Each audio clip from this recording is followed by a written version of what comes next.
सकाळी खासदार प्रणिती शिंदे देखील इथे आलेले होते आणि त्यांनी अशी भीती व्यक्त केलेली आहे की भोंदू अशोक खरात जो आहे त्याचे सरकारमधले अनेकांशी संपर्क आहेत, त्यामुळे त्याचा एन्काउंटर होईल अशी भीती त्यांनी व्यक्त केलेली आहे. काय उत्तर आहे? मला माहिती नाही त्यांना कशाची भीती वाटते, सातत्यानं वाटत राहते, हे त्यांना माझ्यापेक्षा अधिकच माहिती असेल.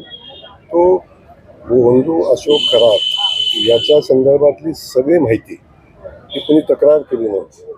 पोलिसांनी याची चौकशी केलेली आहे, पोलिसांनी FIR दाखल केलेला आहे आणि पोलिसांनी ह्या सगळ्या माहिती जमवलेली आहे.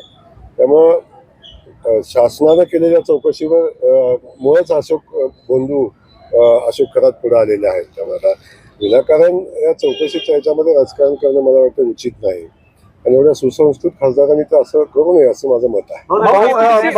स्वातंत्र्याची दुसरी लढाई लढण्याची आज वेळ आली आहे असं देखील त्या म्हणतायत. संविधान धोक्यात लोकशाहीची हत्या होते.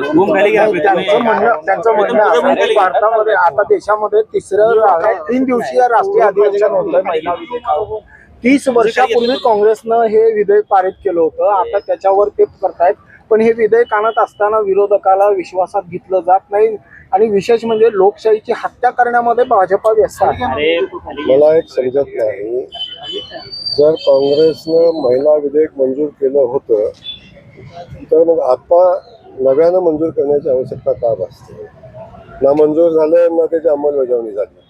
किमान महिला खासदार म्हणून तर मोदीजींचा आभार व्यक्त केले पाहिजे त्यांनी की मोदीजींनी महिलांना न्याय देण्याची भूमिका घेतली. आपण बघतो सगळ्या बाकीच्या स्थानिक स्वराज्य संस्था